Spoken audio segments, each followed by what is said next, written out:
Okay, this is week 3, the second round of the business simulation.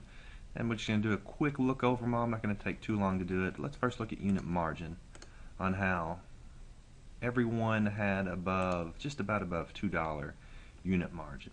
And let's think about that. If your unit margin is $2 and you sell 100,000 units, you make a profit of $200,000 because the profit can be seen, revenue minus cost, but it also can be seen as your unit margin times the number of units you sell. So if you sell 100,000 units and your unit margin is $2, you make $200,000, which is incidentally our break-even price. So what we want to do is make sure that everyone is trying to beat that $200,000 fixed cost. So higher unit margins are going to be needed, and of course I needed to be 4 people this time, so make sure if you're not up here that you turn in your next round if we have a next round. Okay, so again, the higher unit margins made a better return on investment, and again, investors are looking for return on investment. Investors are also looking for profit. So if you look at here, this is $250,000 over the $200,000 fixed cost, so it would have been $450,000 if we weren't including fixed costs. But of course, anytime you're doing a real business, you have to include fixed costs. Let's look at the unsold here. Everyone's sold except my little fake companies down here because I had such poor products. If we look at the price, I was selling way overpriced stuff or really poorly made units, but only 910,000 were made out of a possible close to 1 million. So let's put this in perspective. You can look through here. I'll put the file online.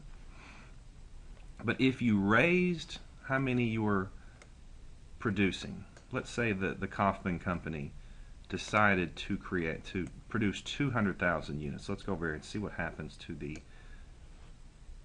numbers.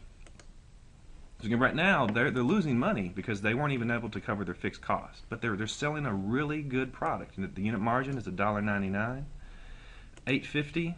I'm sorry, the unit margin is $2.50, $8.50, and the quality of 60. Again, the best quality out of everyone, and a lower price out of some, especially me. So if they were to produce, let's say 200,000. Oh, first let's go back to where we're going to see everything change. Okay, so right now their return on investment negative, so they don't want to be negative. But if they produce 200,000 units, again, now only 45,000 extra units are in the market. That's really not that bad. And they sold every single one of them. Their demand was only 140, but again, since everyone didn't produce what they could have, look at this. They ended up selling 1.7 million. Their cost of 1.2 plus an additional $200,000 for fixed cost, and now they made $300,000. And again, the return on investment is standard. If you look at here at the Bender company, their investors might say, well, why didn't you scale up and produce more units? You only made 100,000. Well, that would change the market again. But again, this 25% return on investment looks really good on a unit margin of 250 because they were very competitive. Now again, selling 65,000, they couldn't even make their money. So that was a poor business decision to even get in business, knowing you were going to lose money if you sold everything you had. But if the Kaufman company would have sold 200,000, these is what the numbers would have been. Of course, my numbers would have tanked because I was trying to just sell cheap stuff at high prices. So again, just take a look over these, and if we do another round, you'll be more prepared to do great decisions. Thanks a lot.